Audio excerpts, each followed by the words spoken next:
नमस्कार दोस्तों। आज हम एनसीईआरटी क्लास 9th की हिस्ट्री का चैप्टर 3 पढ़ रहे हैं। दोस्तों हम इसका कुछ पार्ट पढ़ चुके थे। ये लेंथी चैप्टर इसलिए हम 2 पार्ट्स में पढ़ने की कोशिश करें। दोस्तों हम यहाँ तक इसको कंप्लीट कर चुके थे और इसके साथ हम क्वेश्चन आंसर भी सोल्व करेंगे। दोस्तों शुरू करते हैं। नास्तियों का विश्व दृष्टिकोण। नास्तियों ने जो अपराध किए वे खास तरह की मूल्य मान्यताओं एक खास तरह के व्यवहार से संबंधित थे। नास्तिक विचारधारा हिटलर के विश्व दृष्टिकोण का पर्यायवाची थी। इस विश्व दृष्टिकोण में सभी समाजों को बराबरी का हक नहीं था। वे नस्ली आधार पर या तो बेहतर थे या कमतर थे। इस नजरिए में ब्लॉन्ड नीली आंखों वाले नॉर्डिक जर्मन आर्य सबसे ऊपरी और यहूदी सबसे निचली पायदान पर आते थे। यहूदियों को नस्ल विरोधी यानी आर्यों का कट्टर शत्रु माना जाता था। बाकी तमाम समाजों को उनके बाहरी रंग रूप के हिसाब से जर्मन आर्यों यहूदियों के बीच में रखा गया था। हिटलर की नस्ली सोच चार्ल्स डार्विन और हर्बर्ट स्पेंसर जैसे विचारकों के सिद्धांत पर आधारित थी। डार्विन प्रकृति विज्ञानी थे जिन्होंने विकास और प्राकृतिक चयन की अवधारणा के जरिए पौधों और पशु की उत्पत्ति की व्याख्या का प्रयास किया था। बाद में हर्बर्ट स्पेंसर ने अतिजीविता का सिद्धांत सर्वाइवल ऑफ द फिटेस्ट जो सबसे योग्य है वही जिंदा बचेगा ये विचार दिया। इस विचार का मतलब यह था कि जो प्रजातियां बदलती हुई वातावरणीय परिस्थिति के अनुसार खुद को डाल सकती है वही पृथ्वी पर जिंदा रहती है। या हमें इस बात का ध्यान रखना चाहिए कि डार्विन ने चयन के सिद्धांत को विशुद्ध प्राकृतिक प्रक्रिया कहा था और उसमें इंसानी हस्तक्षेप की वकालत कभी नहीं की। लेकिन नस्लवादी विचारकों और राजनेताओं ने पराजित समाजों पर अपने साम्राज्यवादी शासन को सही ठहराने के लिए डार्विन के विचारों को सहारा लिया। नास्तियों की दलील बहुत सरल थी। जो नस्ल सबसे ताकतवर है वह जिंदा रहेगी, कमजोर नस्लें खत्म हो जाएंगी। आर्य नस्ल सर्वश्रेष्ठ है, उसे अपनी शुद्धता बनाए रखनी है, ताकत हासिल करनी है और दुनिया पर वर्चस्व कायम करना है। हिटलर की विचारधारा का दूसरा पहलू लेबोस्ट्राउम या जीवन परिधि की भू राजनीतिक अवधारणा संबंधित व मान्यता था कि अपने लोगों को बसाने के लिए ज़्यादा से ज़्यादा इलाकों पर कब्जा करना जरूरी है। इससे मात्र देश का क्षेत्रफल बढ़ेगा और नए इलाकों में जाकर बसने वालों को अपने जन्म स्थान के साथ गहरे संबंध बनाए रखने में मुश्किल भी पेश नहीं आएगी। हिटलर की नज़र में इस तरह जर्मन राष्ट्र के लिए संसाधन बेहिसाब शक्ति इकट्ठा की जा सकती थी। पूर्व में हिटलर जर्मन सीमाओं को फैलाना चाहता था ताकि सारे जर्मनों को भौगोलिक दृष्टि से एक ही जगह इकट्ठा किया जा सके। पोलैंड इस धारणा की पहली प्रयोगशाला बना। नस्लवादी राज्य की स्थापना। सत्ता में पहुंचते ही नास्तियों ने शुद्ध जर्मनों के विशिष्ट नस्ली समुदाय की स्थापना के सपने को लागू करना शुरू कर दिया। सबसे पहले उन्होंने विस्तारित जर्मन साम्राज्य में मौजूद उन समाज या नस्लों को खत्म करना शुरू किया जिन्हें वे अवांछित मानते। नास्तिक शुद्ध और स्वस्थ नॉर्डिक आर्यों का समाज बनाना चाहते थे। उनकी नज़र में केवल ऐसे लोग ही वांछित थे, केवल ये ही लोग थे जिन्हें तरक्की और वंश विस्तार के योग्य माना जा सकता था, बाकी सब अवांछित थे। इसका मतलब यह निकला कि ऐसे जर्मनों को भी जिंदा रहने का कोई हक नहीं है जिन्हें नास्तिक अशुद्ध या असामान्य मानते थे। यूथनेजिया दया मृत्यु कार्यक्रम के तहत बाकी नास्तिक अफसरों के साथ साथ हेलमुट के पिता ने भी असंख्य जैसे जर्मनों को मौत के घाट उतारा था जिन्हें वे मानसिक व शारीरिक रूप से अयोग्य मानते थे। केवल यहूदी ही नहीं थे जिन्हें अवांछितों की श्रेणी में रखा गया था। इनके अलावा भी कई नस्लें थी जो इसी नीति के लिए अभिशप्त थी। जर्मनी में रहने वाले जिप्सियों और अश्वेतों की पहले तो जर्मन नागरिकता छीन ली गई और बाद में उन्हें मार दिया गया। रूसी और पोलिश मूल के इन लोगों को भी मनुष्य से कमतर माना गया। जब जर्मनी ने पोलैंड और रूस के कुछ हिस्सों पर कब्जा कर लिया तो स्थानीय लोगों भयानक परिस्थितियों में गुलामों की तरह काम पर झोंक दिया गया। उन्हें इंसानी बर्ताव के लायक नहीं माना जाता था। उनमें से बहुत सारे बेहिसाब काम के बोझ भूख से ही मर गए। नास्ती जर्मनी में सबसे बुरा हाल यहूदियों को हुआ। यहूदियों के प्रति नास्तियों की दुश्मनी का एक आधा यहूदियों के प्रति ईसाई धर्म में मौजूद परंपरागत घृणा भी थी। ईसाइयों का आरोप था कि ईसा मसीह को यहूदियों ने ही मारा था। ईसाइयों की नज़र में यहूदी आदतन हत्यारे और सूदखोर थे। मध्यकाल तक यहूदियों को जमीन का मालिक बनने की मनाही थी। ये लोग मुख्य रूप से व्यापार और धन धन उधार देने का धंधा करके अपना गुजारा चलाते थे। वे बाकी समाज से अलग बस्तियों में रहते थे जिन्हें गेटो यानी दड़बा कहा जाता था। नस्ल संहार के जरिए ईसाई बार बार उनका सफाया करते रहते थे। उनके खिलाफ जब जब संगठित हिंसा की जाती थी और उन्हें उनकी बस्तियों से खदेड़ दिया जाता था, लेकिन ईसाइयत ने उन्हें बचने का एक रास्ता फिर भी दिया हुआ था। यह धर्म परिवर्तन का रास्ता था। आधुनिक काल में बहुत सारे ने ईसाई धर्म अपना लिया और जानते बूझते हुए जर्मन संस्कृति में डल गए, लेकिन यहूदियों के प्रति हिटलर की गणना तो नस्ल के छद्म वैज्ञानिक सिद्धांतों पर आधारित थी। इस नफरत में यहूदी समस्या का हल धर्मांतरण से नहीं निकल सकता था। हिटलर की दृष्टि में इस समस्या का सिर्फ एक ही हल था, यहूदियों को पूरी तरह खत्म कर दिया जाए। सन 1933 से 1938 तक नास्तियों ने यहूदियों को तरह तरह से आतंकित किया, उन्हें दरिद्र कर आजीविका के साधनों से हीन कर दिया और उन्हें से समाज से अलग थलग कर डाला। यहूदी देश छोड़कर जाने लगे। 1939 से 45 के दूसरे दौर में यहूदियों को कुछ खास इलाकों में इकट्ठा करने और अंततः पोलैंड में बनाए गए गैस चैम्बरों में ले जाकर मार देने की रणनीति अपनाई गई। नए शब्द जिप्सी के नाम से श्रेणीबद्ध किए गए समूह को अपनी सामुदायिक पहचान थी। सिंती और रोमा ऐसे ही दो समुदाय थे। सूदखोर, बहुत ज़्यादा ब्याज वसूल करने वाले महाजन, इस शब्द का प्राय गाली के रूप में प्रयोग किया जाता था। गेटो, किसी समुदाय को औरों से अलग थलग करके रखना। नस्लीय कल्पना लोक यूटोपिया, युद्ध के साये में नास्ती अपने कातिलाना नस्लवादी कल्पना लोक या आदर्श विश्व के निर्माण में लगे। जनसंहार और युद्ध एक ही सिक्के के दो पहलू बन गए। पराजित पोलैंड को पूरी तरह तहस नहस कर दिया गया। उत्तर पश्चिम पोलैंड का ज़्यादातर हिस्सा जर्मनी में मिला दिया गया। पोलैंड के लोगों को अपने घर और माल असबाब छोड़कर भागने के लिए मजबूर किया गया ताकि जर्मनी कब्जे वाले यूरोप में रहने वाले जर्मनों को वहां लाकर बसाया जा सके। इसके बाद पोलैंड वासियों को मवेशियों की तरह खदेड़कर जनरल गवर्नमेंट नामक दूसरे हिस्से में पहुंचा दिया गया। जर्मन साम्राज्य में मौजूद तमाम अवांछित तत्वों को जनरल गवर्नमेंट नामक इसी इलाके में लाकर रखा जाता था। पोलैंड के बुद्धिजीवियों को बड़े पैमाने पर मौत की घाट उतारा गया। ये पूरे पोलैंड के समाज को बौद्धिक और आध्यात्मिक स्तर पर गुलाम बना लेने की चाल थी। आर्य जैसे लगने वाले पोलैंड के बच्चों को उनके माँ बाप से छीनकर जांच के लिए नस्ल विशेषज्ञों के पास पहुंचा दिया गया। अगर वे नस्ली जांच में कामयाब हो जाते तो उन्हें जर्मन परिवारों में पाला जाता और अगर ऐसा नहीं होता तो उन्हें अनाथ आश्रमों में डाल दिया जाता, जहां उनमें से ज़्यादातर मर जाते थे। जनरल गवर्नमेंट में कुछ विशालतम गेटो और गैस चैम्बर भी थे, इसलिए यहाँ यहूदियों को बड़े पैमाने पर मारा जाता था। चित्र 14, यहूदियों को गैस चैम्बरों तक ले जाने वाली एक मालवाहक गाड़ी।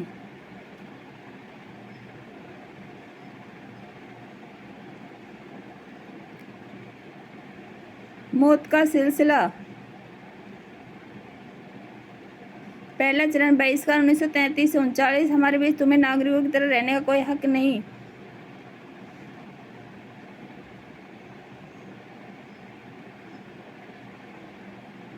न्यूरेमबर्ग नागरिकता अधिकार सितंबर 1935। जर्मन या उससे संबंधित रक्त वाले व्यक्ति जर्मन नागरिक होंगे और उन्हें जर्मन साम्राज्य संरक्षण मिलेगा। यहूदियों और जर्मनों के बीच विवाह पर पाबंदी। थर्ड, यहूदियों और जर्मनों के बीच विवाहेतर संबंधों को अपराध घोषित कर दिया गया। फोर्थ, यहूदियों द्वारा राष्ट्रीय ध्वज फहराने पर पाबंदी लगा दी गई। अन्य कानूनी उपाय, यहूदी व्यवसाय का बहिष्कार, सरकारी सेवाओं से निकाला जाना, यहूदियों की संपत्ति की जब्ती और बिक्री। इसके अलावा नवंबर 1938 के एक जनसंहार में यहूदियों की संपत्तियों को तहस नहस किया गया, लूटा गया। इनके घरों पर हमले हुए, यहूदी प्रार्थना घर जला दिए गए, उन्हें गिरफ्तार किया गया। इस घटना को नाइट ऑफ ब्रोकन ग्लास के नाम से याद किया जाता है। चित्र 15, इस एक संकेत पट में ऐलान किया जा रहा है कि उत्तरी समुद्र स्नान क्षेत्र यहूदियों से मुक्त है। दूसरा चरण दड़बाबंदी।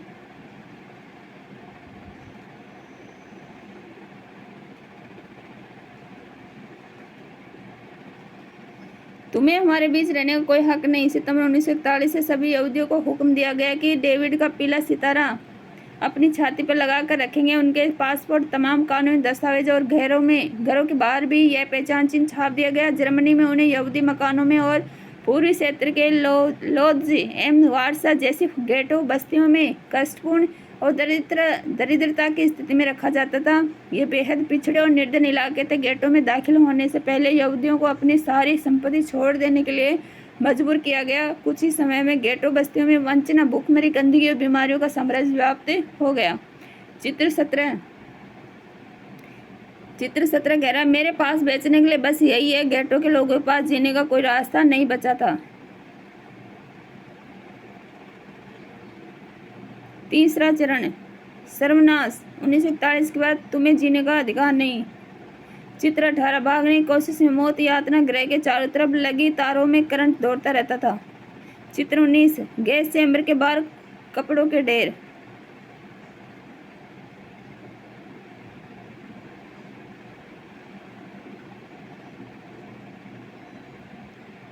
समूचे यूरोप के यहूदी मकान, यातना गृहों, गेटों, बस्तियों में रहने वाले यहूदियों को मालगाड़ियों में भर भर कर मौत के कारखानों में लाया जाने लगा। पोलैंड तथा अन्य पूर्वी इलाकों में, मुख्य रूप से बेल्जियम के ऑश्विट्ज, सोबिबोर, त्रेबलिंका, चेलमनो तथा मायदाने में उन्हें गैस चैम्बर में झोंक दिया गया। औद्योगिक वैज्ञानिक तकनीकों सारे बहुत सारे लोगों को पलक झपकते मौत के घाट उतार दिया गया। चित्र 20, एक यातना गृह। चित्र 21, एक यातना गृह कैमरा मौत के मैदानों को खूबसूरत बना सकता है। 22, चित्र 22, अंतिम समाधान से पहले कैदियों से छीने गए जूते।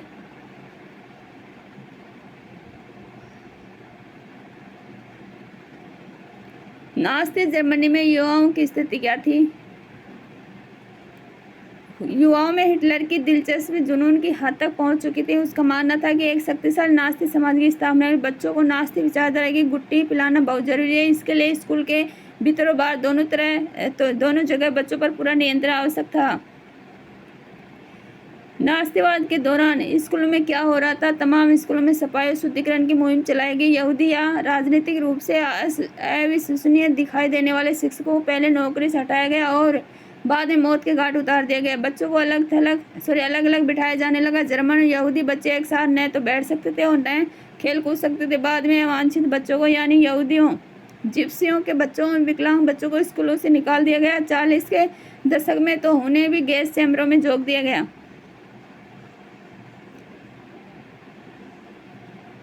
अच्छे जर्मन बच्चों को नास्ती शिक्षा प्रक्रिया से गुजारना पड़ता था। यह विचारात्मक प्रशिक्षण की एक लंबी प्रक्रिया थी। स्कूली पाठ्यपुस्तकों को नए सिरे से लिखा गया। नस्ल के बारे में प्रचारित नास्ती विचारों को सही ठहराने के लिए नस्ल विज्ञान के नाम से एक नया विषय पाठ्यक्रम में शामिल किया गया। और गणित की कक्षाओं में यहूदियों की एक खास छवि गढ़ने की कोशिश की जाती थी। बच्चों को सिखाया गया कि वे वफादार और आज्ञाकारी बने, यहूदियों से नफरत और हिटलर की पूजा करें। खेलकूद के जरिए बच्चों में हिंसा और आक्रामकता की भावना पैदा की जाती थी। हिटलर का मानना था कि मुक्केबाजी का प्रशिक्षण बच्चों को फौलादी दिल वाला, ताकतवर मर्दाना बना सकता है। जर्मन बच्चों और युवाओं को राष्ट्रीय समाजवादी भावना से लैस करने की जिम्मेदारी युवा संगठनों को सौंपी गई। 10 साल की उम्र के बच्चों को यूंग फॉक्स में दाखिल करा दिया जाता था। 14 साल की उम्र में सभी लड़कों को नास्तियों के युवा संगठन हिटलर यूथ की सदस्यता लेनी पड़ती थी। इस संगठन में वे युद्ध की उपासना, आक्रामकता व हिंसा, लोकतंत्र की निंदा, यहूदियों, कम्युनिस्टों, जिप्सियों व अन्य अवांछितों से घृणा का सबक सीखते थे। गहन विचारधारात्मक और शारीरिक प्रशिक्षण के बाद लगभग 18 साल की उम्र में लेबर सर्विस, श्रम सेवा में शामिल हो जाते थे। इसके बाद उन्हें सेना में काम करना पड़ता था और किसी नास्ती संगठन की सदस्यता लेनी पड़ती थी। नए शब्द, यूंग फोक, 14 साल से कम उम्र वाले बच्चों के लिए नास्ती युवा संगठन।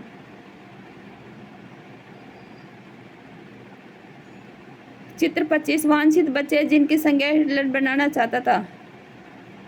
चित्र 26, कब्जे वाले यूरोप से अधिकृत पोलैंड में बसाने के लिए भेजा जा रहा है एक शिशु अपनी मां के साथ। चित्र 27, मौत के कारखाने में आते यहूदी बच्चे जिन्हें गैस से मार दिया जाएगा।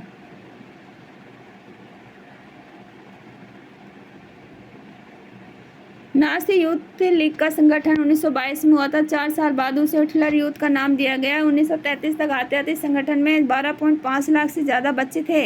युवा आंदोलन को नास्तीवाद के तहत एकजुट करने के लिए बाकी सभी युवा संगठनों को पहले भंग कर दिया गया और बाद में उन पर प्रतिबंध लगा दिया गया। मातृत्व की नास्ती सोच। नास्ती जर्मनी में प्रत्येक बच्चे को बार बार यह बताया जाता था कि औरतें बुनियादी तौर पर मर्दों से भिन्न होती हैं और उन्हें समझाया जाता था कि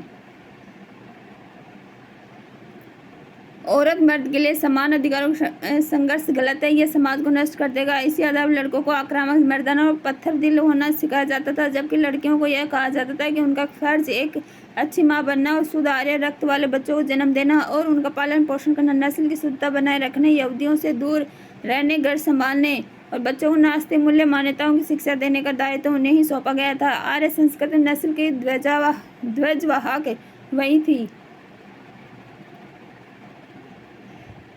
1933 में हिटलर ने कहा था, मेरे राज्य की सबसे महत्वपूर्ण नागरिक माँ है, लेकिन नास्ती जर्मनी में सारी माताओं के साथ भी एक जैसा बर्ताव नहीं होता था। जो औरतें नस्ली तौर पर अवांछित बच्चों को जन्म देती थी उन्हें दंडित किया जाता था, जबकि नस्ली तौर पर वांछित दिखने वाले बच्चों को जन्म देने वाली माताओं को इनाम दिए जाते थे। ऐसे माताओं को अस्पताल में विशेष सुविधा भी दी जाती थी, दुकानों में उन्हें ज़्यादा छूट मिलती थी और थिएटर व रेलगाड़ी के टिकट उन्हें सस्ते में मिलते थे। हिटलर ने खूब सारे बच्चों को जन्म देने वाली माताओं के लिए वैसे ही तमगे देने का इंतजाम किया था जिस तरह के तमगे सिपाहियों को दिए जाते थे। 4 बच्चे पैदा करने वाली माँ को कांसे का, 6 बच्चे पैदा करने वाली माँ को चांदी का और 8 या उससे ज़्यादा बच्चे पैदा करने वाली माँ को सोने का तमगा दिया जाता था।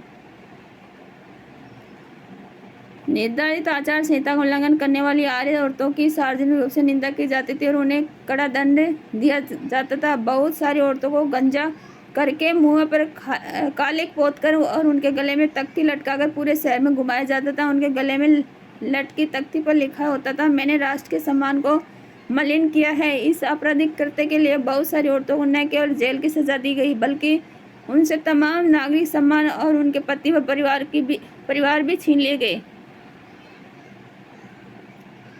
प्रचार की कला। नास्ती शासन ने भाषा और मीडिया का बड़ी होशियारी से इस्तेमाल किया और उनका जबरदस्त फायदा उठाया। उन्होंने अपने तौर तरीकों को बयान करने के लिए जो शब्द इजाद किए थे वे न केवल भ्रामक बल्कि दिल दहलाने वाले शब्द थे। नास्ती ने अपने अधिकृत दस्तावेज में हत्या या मौत जैसे शब्दों का कभी इस्तेमाल नहीं किया। सामूहिक हत्याओं को विशेष व्यवहार, अंतिम समाधान, यहूदियों के संदर्भ में यूथनेजिया, विकलांगों के लिए चयन और संक्रमण मुक्ति और आदि शब्दों से व्यक्त किया जाता था। इवैक्यूएशन, खाली कराना का आशय था लोगों को गैस चैम्बरों में ले जाना। क्या आपको मालूम है कि गैस चैम्बरों को क्या कहा जाता था? उन्हें संक्रमण मुक्ति क्षेत्र कहा जाता। गैस चैम्बर स्नानघर जैसे दिखाई देते थे और उनमें नकली फुहारे भी लगे होते थे।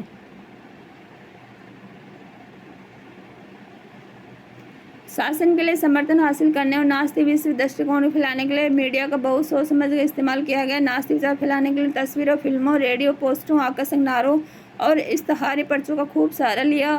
पोस्टरों ने जर्मनी के दुश्मनों की रटी रटाई छवियां दिखाई जाती थी, उनका मजाक उड़ाया जाता था, उन्हें अपमानित किया जाता था, उन्हें शैतान के रूप में पेश किया जाता था। समाजवादियों, उदारवादियों को कमजोर पथभ्रष्ट तत्वों के रूप में प्रस्तुत किया जाता था, उन्हें विदेशी एजेंट कहकर बदनाम किया जाता था। प्रचार फिल्मों में यहूदियों के प्रति नफरत फैलाने पर जोर दिया जाता था। द एटर्नल जू, अक्षय यहूदी इस सूची की सबसे कुख्यात फिल्म थी। परंपरा प्रिय यहूदियों को खास तरह की छवियों में पेश किया जाता था, उन्हें दाढ़ी बढ़ाए और काफ्तान चोगा पहने दिखाया जाता था, जबकि वास्तव में जर्मन यहूदियों और बाकी जर्मनों के बीच कोई फर्क करना असंभव था क्योंकि दोनों समुदाय एक दूसरे में काफी घुले मिले हुए थे। उन्हें केंचुआ, चुवाक, कीड़ा जैसे शब्दों से संबोधित किया जाता था। उनकी चाल ढाल की तुलना में कुतरने वाले छछूंदरी जीवों से की जाती थी। नास्तिवाद ने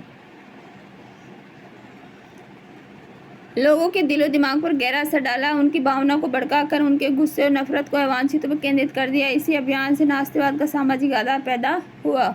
नास्तियों ने आबादी के सभी हिस्सों को आकर्षित करने के लिए प्रयास किए। पूरे समाज को अपनी तरफ आकर्षित करने के लिए उन्होंने लोगों को इस बात का एहसास कराया कि उनकी समस्याओं को सिर्फ नास्ती ही हल कर सकते हैं।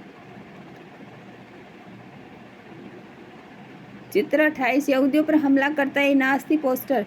चित्र के नीचे दी गई पंक्ति, पैसा ही यहूदी का भगवान है, पैसे के लिए वह भयानक अपराध करता है, वह तब तक चैन से नहीं बैठता जब तक कि नोटों से भरे बोरे पर न बैठ जाए, जब तक कि वह पैसे का राजा न हो जाए।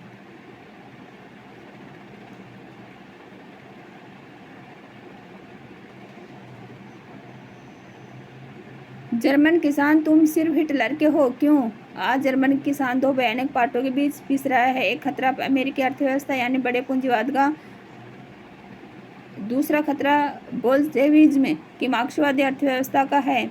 बड़ा पूंजीवाद और बोल्शेविज्म दोनों हाथ मिलाकर काम करते हैं। ये दोनों यहूदी विचारों से जन्मे हैं और विश्व यहूदीवाद की महायोजना को लागू कर रहे हैं। किसान को इन खतरों से कौन बचा सकता है? केवल राष्ट्रीय समाजवाद। 1932 में छपे एक नास्ती पर्चे से। चित्र 29 यह पोस्टर दर्शाता है किसानों को नास्तिक किस तरह आकर्षित करते थे। चित्र 30 20 के दशक का एक नास्ती पार्टी पोस्टर है जिसमें हिटलर को अग्रिम मोर्चे पर युद्धरत सिपाही बताकर उसे वोट देने का आह्वान किया जा रहा है। कुछ महत्वपूर्ण तिथियां: 1 अगस्त 1914 पहला विश्व युद्ध शुरू। 9 नवंबर 1918 जर्मनी ने घुटने टेक दिए, युद्ध समाप्त। 9 नवंबर 1918 वाइमर गणराज्य की स्थापना का ऐलान। 28 जून 1919 वर्साई की संधि। 30 जनवरी 1933 हिटलर जर्मनी का चांसलर बनता है। 1 सितंबर 1939 जर्मनी का पोलैंड में घुसना। दूसरे विश्व युद्ध की शुरुआत। 22 जून 1941 जर्मन सेनाएं सोवियत संघ में घुसती है।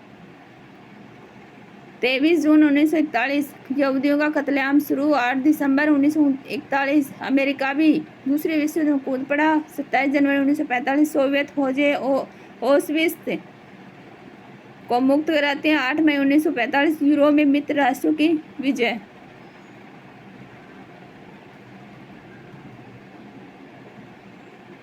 आम जनता और मानवता के खिलाफ अपराध।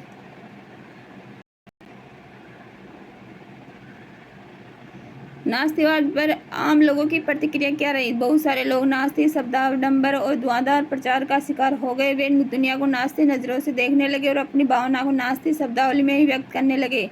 किसी यहूदी से आमना सामना हो जाने पर उन्हें भीतर गहरी नफरत और गुस्से का एहसास होता था। उन्होंने न केवल यहूदियों के घरों के बाहर निशान लगा दिए बल्कि जिन पड़ोसियों पर शक था उनके बारे में पुलिस को भी सूचित कर दिया। उन्हें पक्का विश्वास था कि नास्तिकवादी देश को तरक्की के रास्ते पर लेकर जाएगा। यही व्यवस्था सबका कल्याण करेगी। लेकिन जर्मनी का हर व्यक्ति नास्तिक नहीं था। बहुत सारे लोगों ने पुलिस दमन और मौत की आशंका के बावजूद नास्तिकवाद का जमकर विरोध किया। लेकिन जर्मन आबादी का एक बहुत बड़ा हिस्सा इस पूरे घटनाक्रम का मूक दर्शक और उदासीन साक्षी बना हुआ था। लोग कोई विरोधी कदम उठाने, अपना मतभेद व्यक्त करने, नास्तिकवाद का विरोध करने से डरते थे। वे अपने दिल की बात कहने की बजाय आंख फेर कर चल देना ज़्यादा बेहतर मानते थे। पादरी निमोलन ने नास्तिक को लगातार विरोध किया। उन्होंने पाया कि नास्तिक साम्राज्य में लोगों पर जिस तरह से निर्मम और संगठित जुल्म किए जा रहे हैं उनका जर्मनी की आम जनता विरोध नहीं कर पाती थी। जनता एक अजीब सी खामोशी में डूबी हुई थी। गेस्टापो की दहशतनाक कार्यशैलियों को कर्तव्यों पर निशाना साधते हुए इस खामोशी के बारे में उन्होंने बड़े मर्मस्पर्शी ढंग से लिखा है। पहले वे कम्युनिस्टों को ढूंढते आए। मैं कम्युनिस्ट नहीं था इसलिए मैं कुछ नहीं कहा। फिर वे सोशल डेमोक्रेट्स को ढूंढने आए। मैं सोशल डेमोक्रेट नहीं था इसलिए चुप रहा। इसके बाद वे ट्रेड यूनियन वालों को ढूंढने आए। मैं ट्रेड यूनियन में नहीं था। और फिर वे यहूदियों को ढूंढने आए लेकिन मैं यहूदी नहीं था इसलिए मैंने कुछ नहीं किया। फिर अंत में सब वह मेरे लिए आए तो वहाँ कोई नहीं बचा था जो मेरे साथ खड़ा हो सके।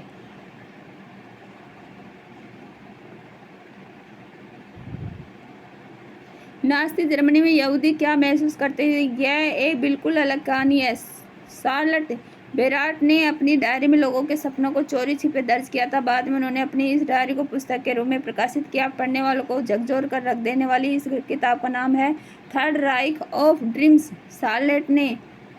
शार्लटे ने इस किताब में बताया कि एक समय के बाद किस तरह खुद यहूदी भी अपने बारे में नास्ती द्वारा फैलाई जा रही रूढ़ी छवियों पर यकीन करने लगे थे। अपने सपनों में उन्हें भी अपनी नाक आगे से मुड़ी हुई बाल आंखें काली और यहूदी जैसी शकल सूरत चालदार दिखने लगी थी। नास्ती प्रेस में यहूदियों की जो छवियां और तस्वीरें छपती थी वे दिन रात यहूदियों का पीछा कर रही थी। वे छवियां सपनों में भी उनका पीछा नहीं छोड़ती थी। बहुत सारे यहूदी गैस चैम्बर में पहुंचने से पहले ही दम तोड़ गए। महाध्वंस होलोकास्ट के बारे में जानकारियाँ। नास्ती तौर तरीकों की जानकारी। नास्ती शासन के आखिरी सालों में रिस कर जर्मनी से बाहर जाने लगी थी, लेकिन वहाँ कितना भीषण रक्तपात और बर्बर दमन हुआ था, इसका असली अंदाजा तो दुनिया को युद्ध खत्म होने और जर्मनी के हार जाने के बाद ही लग पाया। जर्मन समाज तो मलबे में दबे एक पराजित राष्ट्र के रूप में अपनी दुर्दशा से दुखित था ही, लेकिन यहूदी भी चाहते थे कि दुनिया उन भीषण अत्याचारों पीड़ाओं को याद रखे जो उन्हें नास्ती कत्लेआम में झेली थी।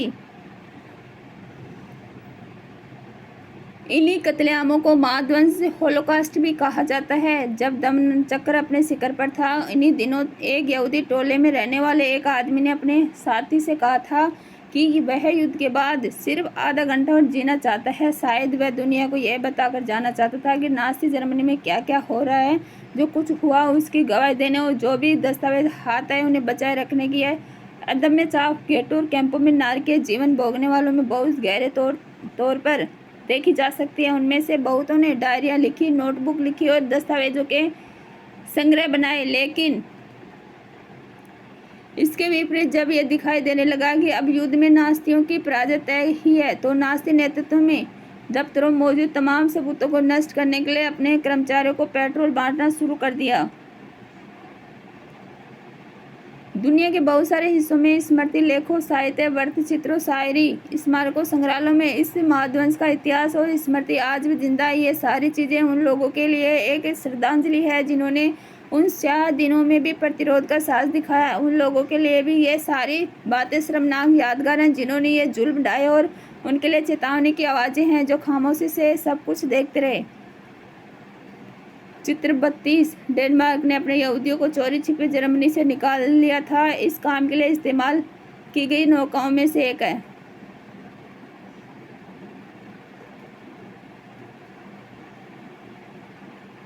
गांधी जी ने हिटलर को गांधी जी का पत्र, वर्धा, मध्य प्रांत, भारत, 23 जुलाई 1939। प्रिय मित्रों का यह आग्रह रहा है कि मानवता की खातिर मैं आपको कुछ लिखूं, लेकिन मैं उनके अनुरोध को अस्वीकार करता हूं, क्योंकि मैं ये महसूस करता हूं कि मेरा आपको पत्र लिखना धृष्टता होगी। लेकिन मुझे कुछ ऐसा लगता है कि इस मामले में मुझे हिसाब किताब करके नहीं चलना चाहिए, और मुझे आपसे अपील करनी ही चाहिए, चाहे वह जिस लायक हो। ये बात बिल्कुल स्पष्ट है कि आज संसार में आप ही एक ऐसे व्यक्ति हैं जो उस युद्ध को रोक सकते हैं जो मानव जाति को बर्बर अवस्था में पहुंचा सकता है। क्या आपको किसी उद्देश्य के लिए इतना बड़ा मूल्य चुकाना चाहिए, फिर चाहे वह उद्देश्य आपकी दृष्टि में कितना ही महान क्यों न हो? क्या आप एक ऐसे व्यक्ति की अपील पर ध्यान देंगे जिसने सोच विचार कर युद्ध के तरीके का त्याग कर दिया और इसमें उसे काफ़ी सफलता भी मिली? जो भी हो, मैं ये मान लेता हूँ कि यदि मैंने आपको पत्र लिखकर कोई भूल की है तो उसके लिए आप मुझे क्षमा कर देंगे। मैं हूँ आपका सच्चा मित्र, मोहनदास करमचंद गांधी।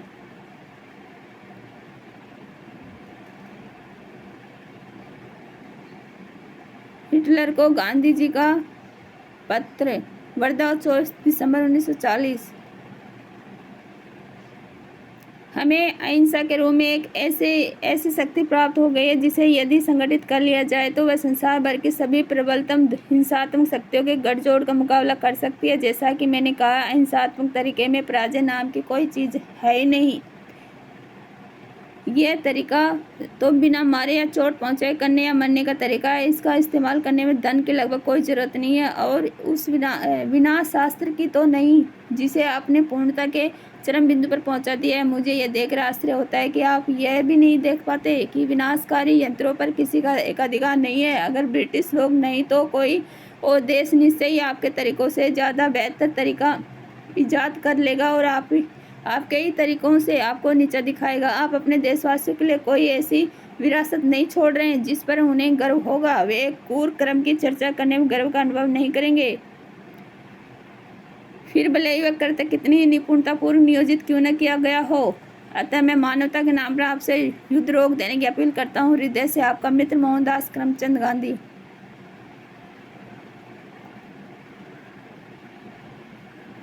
दोस्तों, चैप्टर कंप्लीट हुआ। अपना चैप्टर बहुत लेंथी था, ठीक है दोस्तों। तो अब इसके क्वेश्चन आंसर देख लेते हैं। फर्स्ट है, वाइमर गणराज्य के सामने क्या समस्याएं थी?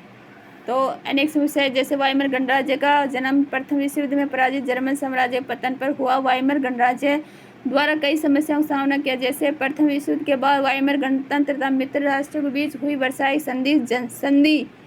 शांति संधि जर्मन जनता के लिए बहुत कठोर तथा अपमानजनक थी। वर्साई में हुए अपमान के लिए जर्मन जनता ने वाइमर गणराज्य को ही दोष ठहराया। वर्साई की अपमानजनक संधि से मित्र राष्ट्रों को युद्ध की क्षतिपूर्ति के रूप में भारी धनराशि देनी पड़ी। जर्मनी ने पहला विश्व युद्ध मोटे तौर पर कर्ज लेकर लड़ा था और युद्ध के बाद तो उसे स्वर्ण मुद्रा में हरजान भी बनना पड़ा। इस दौरे बोझ से जर्मनी के स्वर्ण भंडार लगभग समाप्त होने की स्थिति में पहुंच गए थे। जर्मनी के लिए कागजी मुद्रा छापना आरंभ कर दिया। कागजी मुद्रा के अत्यधिक प्रसार के कारण जर्मन मार्क का मूल्य बहुत कम हो गया, इसलिए जर्मनी मुद्रास्फीति तथा आर्थिक मंदी के कुचक्कर में फंस गया। 1929 की आर्थिक मंदी के कारण अमेरिका ने अपनी मदद वापस ले ली, जबकि जर्मनी की अर्थव्यवस्था अमेरिका पर आश्रित थी। फलतः जर्मनी का औद्योगिक उत्पादन 1929 के मुकाबले 40% रह गया। इससे वहाँ बेरोजगारी बढ़ गई तथा उद्योग व्यापार पिछड़ गए। ठीक है दोस्तों, सेकंड क्वेश्चन है, इस बारे में चर्चा कीजिए कि 1930 तक आते आते जर्मनी में नास्तिवाद को लोकप्रियता क्यों मिलने लगी? क्योंकि इसके अनेक कारण हैं, जैसे वर्साई की संधि ने जर्मनी पर बहुत अपमानजनक शर्तें थोप दी थी, जैसे विजेताओं को युद्ध का भारी मुआवजा देना पड़ा, उन्हें जर्मन क्षेत्रों का बहुत बड़ा भाग देना पड़ा और जर्मनी सेना को विघटित करना पड़ा। वर्साई की संधि पर हस्ताक्षर करने के कारण लोगों ने वाइमर गणराज्य को राष्ट्र पर कलंक तथा जर्मनी के लोगों के साथ छल के रूप में देखा। हिटलर ने वर्साई संधि को निरस्त कराने तथा जर्मनी के गौरव को पुनः प्राप्त करने का आश्वासन दिया, जिससे हजारों व्यक्ति नाजी दल के समर्थक बन गए। और दूसरा था जर्मनी की खराब आर्थिक दशा तथा विश्व आर्थिक मंदी, बेरोजगारी, मुद्रास्फीति, मूल्य वृद्धि, जर्मनी की व्यापार तथा उद्योगों की तबाही तथा सामान्य विश्व मंदी से जर्मनी में निकृष्टतम अवस्था की आर्थिक आपदा पैदा हुई। हिटलर ने लोगों की दशा के लिए लोकतांत्रिक सरकार को दोषी ठहराया। हिटलर ने लोगों को आर्थिक क्षेत्र में सहायता देने का वायदा किया तथा उसने लोगों का विश्वास जीता। तीसरा था साम्यवाद का खतरा। जर्मनी में साम्यवादियों ने 1917 में ईस्वी की रूसी क्रांति के अनुरूप क्रांति करने का प्रयास किया, इसलिए जर्मन पूंजीवादियों ने हिटलर की नास्ती पार्टी को पूरा समर्थन दिया, क्योंकि नास्ती पार्टी साम्यवाद का विरोध करती थी।